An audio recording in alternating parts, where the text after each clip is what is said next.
दोस्तों नमस्कार, हाजिर है एक बार फिर से आज की बड़ी और ताजा खबरों के साथ। बस आपसे निवेदन है, कृपया वीडियो को लाइक कर दें, चैनल को सब्सक्राइब कर लें और घंटी बटन जरूर दबा दें। यही पहली बड़ी खबर है, ममता बनर्जी की आ गई बड़ी आफत। मंत्री पार्थ चटर्जी की एक और सहयोगी ईडी की रडार पर। आपको बता दें कि पश्चिम बंगाल में टीचर भर्ती घोटाले में एक्टर मॉडल अर्पिता मुखर्जी के बाद अब यूनिवर्सिटी की प्रोफेसर मोनालिसा दास ईडी की रडार पर है। मालूम हो कि मुखर्जी के फ्लैट से 20 करोड़ रुपए कैश बरामद हुआ है। ममता बनर्जी सरकार में मंत्री पार्थ चटर्जी और अर्पिता मुखर्जी को शनिवार को ही गिरफ्तार कर लिया गया। मंत्री को 2 दिन की न्यायिक हिरासत में भेज दिया गया है। अब ममता सरकार की मुश्किलें लगातार बढ़ती जा रही हैं। आपको बता दें कि फिलहाल अर्पिता मुखर्जी के बाद अब यूनिवर्सिटी की प्रोफेसर मोनालिसा दास ईडी की रडार पर हैं।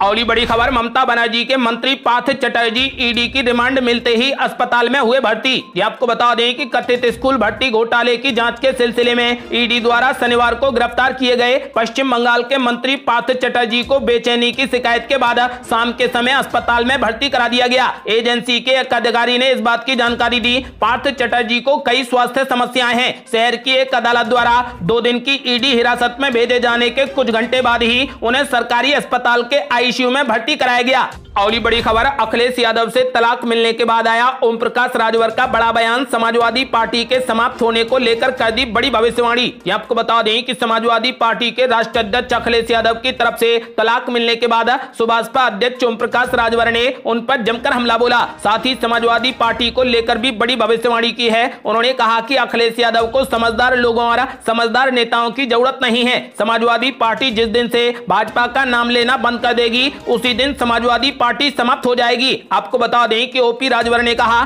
कि अखिलेश यादव अपने पिता मुलायम सिंह यादव के साथ रहे नेताओं को एक एक करके किनारे लगाने में लगे हैं। भाजपा का नाम लेकर ही धर्म और जाति विशेष के लोगों को समाजवादी पार्टी नेता अपने से जोड़े रखने का काम करते हैं। जिस दिन से समाजवादी पार्टी के नेता भाजपा का नाम लेना बंद कर देंगे उसी दिन समाजवादी पार्टी समाप्त हो जाएगी। और बड़ी खबर, 7 साल के लंबे उतार चढ़ाव में पहली बार समाजवादी पार्टी से अलग किए गए शिवपाल यादव। आपको बता दें कि समाजवादी पार्टी की राजनीति में चाचा शिवपाल सिंह यादव और भतीजे अखिलेश यादव के मतभेद 7 साल पहले ही सार्वजनिक हो गए थे। तब से दोनों कई बार दूर हुए और कई बार पास भी आए। सगे चाचा भतीजे के बीच में सियासी संबंध बनते और बिगड़ते रहे, पर पहली बार अखिलेश यादव ने अपने चाचा शिवपाल यादव को समाजवादी पार्टी से आजाद कर दिया। 4 साल पहले खुद शिवपाल यादव ने सपा से अलग होकर प्रसपा लोहिया बनाई थी। शायद इसीलिए भतीजे अखिलेश यादव के जहां चाहे जाए वाले संदेश का जवाब देते हुए शिवपाल यादव ने भी कहा कि मैं तो हमेशा से ही आजाद था। मुलायम परिवार की छोटी बहू अपर्णा पहले से ही भाजपा में है और अब शिवपाल भाजपा के करीब जाते दिख रहे हैं। वो लगातार समाजवादी पार्टी की साइकिल से ही विधायक बनते आ रहे हैं। समाजवादी पार्टी से अलग होने के बाद क्या वो अपनी विधानसभा सदस्यता छोड़ेंगे, ये सवाल अहम है। खास बात यह है कि समाजवादी पार्टी ने शिवपाल यादव को पार्टी से निकाला नहीं है बल्कि बाहर जाने का खुद ही रास्ता दिया है। और ये बड़ी खबर, आरएसएस का बड़ा बयान, कहा लोगों को सस्ते दामों पर चाहिए रोटी कपड़ा और मकान। ये आपको बता दें कि आरएसएस के सर कार्यवाहक दत्तात्रेय होसबाले ने शनिवार को कहा कि महंगाई और खाद्य पदार्थों की कीमतों के बीच संबंध पर गंभीरता पूर्वक विचार किया जाना चाहिए। उन्होंने जोर देते हुए कहा कि लोग भोजन, वस्त्र और आवास अफोर्डेबल प्राइस पर चाहते हैं क्योंकि ये मूलभूत जरूरत है। होसबाले ने भारत को कृषि में स्वावलंबी बनाने के लिए अब तक की सभी सरकारों को श्रेय दिया है। उन्होंने कहा कि पिछले 75 सालों में कृषि में विकास हम सभी के लिए गर्व की बात है। भारत भीख के कटोरे से निर्यातक देश बन गया है। आपको बता दें कि सर कार्यवाहक ने कहा कि आवश्यक वस्तुएं सभी को मिनिमम प्राइस यानी अफोर्डेबल प्राइस पर मिलनी चाहिए, लेकिन इसका भार किसानों पर नहीं डाला जाना चाहिए। और ये बड़ी खबर, अग्निवीर भट्टी पर राहुल गांधी ने मोदी सरकार पर बोला बड़ा हमला। कहा पीएम मोदी के इस नए प्रयोग से देश की सुरक्षा और भविष्य दोनों खतरे में। ये आपको बता दें कि देश भर में आज अग्निपथ योजना के तहत एयरफोर्स में अग्निवीरों की भर्ती परीक्षा आयोजित हो रही है। इसके तहत यूपी के कानपुर में 17 सेंटरों पर परीक्षा हो रही है जिसमें 33,150 परीक्षार्थी शामिल हुए हैं। इस बीच कांग्रेस नेता राहुल गांधी ने ट्वीट कर इस योजना को लेकर फिर से केंद्र सरकार पर हमला बोला है। उन्होंने कहा कि देश में 60,000 सैनिक हर साल रिटायर होते हैं, उनमें से सिर्फ 3,000 को सरकारी नौकरी मिल रही है। 4 साल के ठेके पर हजारों की संख्या में रिटायर होने वाले अग्निवीरों का भविष्य क्या होगा। राहुल गांधी ने पीएम मोदी पर निशाना साधा है और अपने ट्वीट में उन्होंने कहा कि प्रधानमंत्री की प्रयोगशाला के इस नए एक्सपेरिमेंट से देश की सुरक्षा और युवाओं का भविष्य दोनों खतरे में है।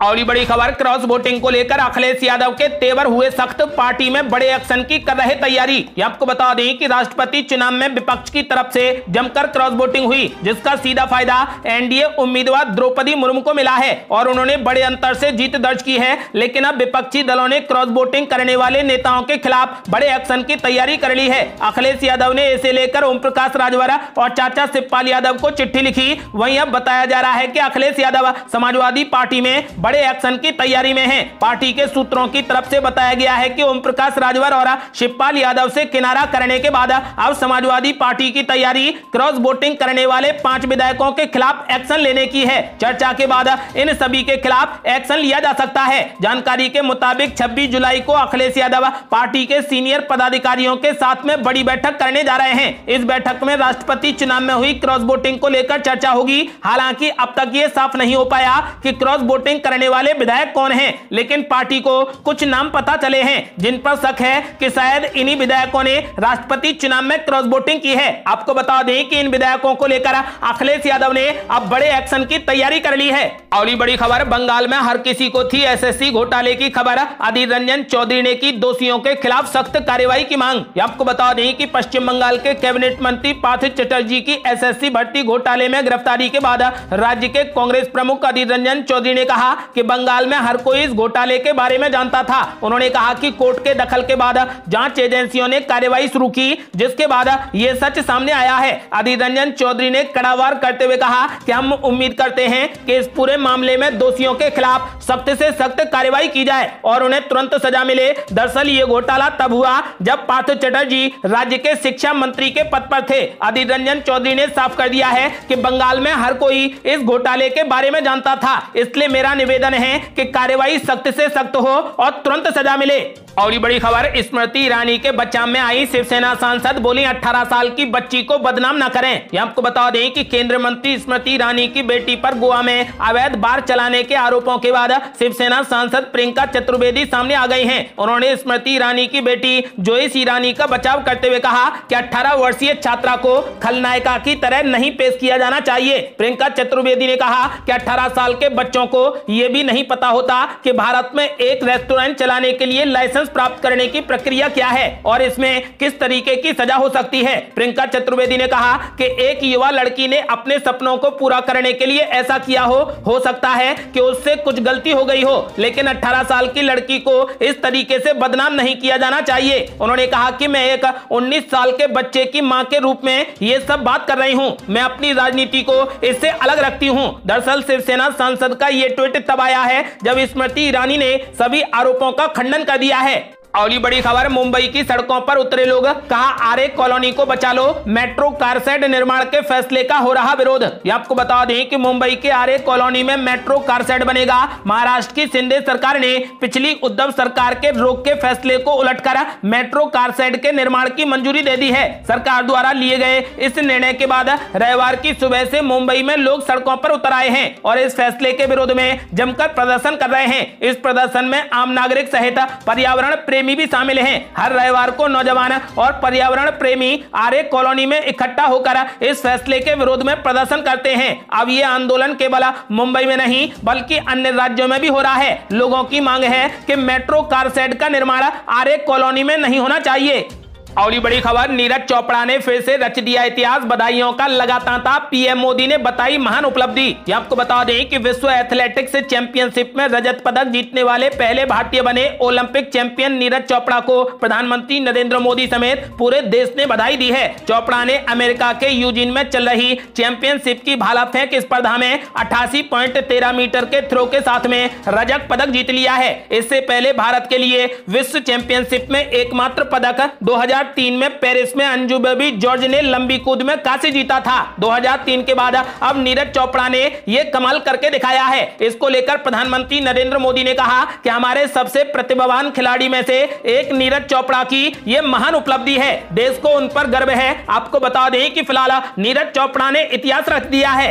और ये बड़ी खबर, अनुराग ठाकुर ने तृणमूल कांग्रेस और आम आदमी पार्टी पर बोला बड़ा हमला, कहा दोनों पार्टियों के राज में करप्शन को खुली छूट मिली है। ये आपको बता दें कि केंद्रीय मंत्री अनुराग ठाकुर ने भ्रष्टाचार में तृणमूल कांग्रेस और आम आदमी पार्टी के नेताओं के नाम आने पर जमकर हमला बोला है। उन्होंने कहा कि दोनों पार्टियां जमकर भ्रष्टाचार कर रही हैं और दोनों पार्टियां भ्रष्टाचार के सारे रिकॉर्ड तोड़ रही हैं और उनके राज्य में करप्शन को खुली छूट मिली है। और बड़ी खबर, दिल्ली में भी मिला मंकी पॉक्स का पहला केस, हिमाचल से घूमकर आया था शख्स। ये आपको बता दें कि दिल्ली में पहला मंकी पॉक्स का मामला सामने आया है। मिली जानकारी के अनुसार दिल्ली निवासी 31 वर्षीय शख्स संक्रमित पाया गया है। शख्स फिलहाल दिल्ली के LNJP अस्पताल में भर्ती है। 2 दिन पहले बुखार और चकत्ते शरीर पर आए, जिसके बाद भर्ती किया गया। आधिकारिक सूत्रों ने बताया कि संक्रमित शख्स बीते दिनों शख्स हिमाचल प्रदेश से घूमकर लौटा। हालांकि उसकी कोई विदेशी यात्रा की अभी हिस्ट्री सामने नहीं आई है। भारत में अभी तक मंकी पॉक्स के 4 मामले सामने आ चुके हैं। इससे पहले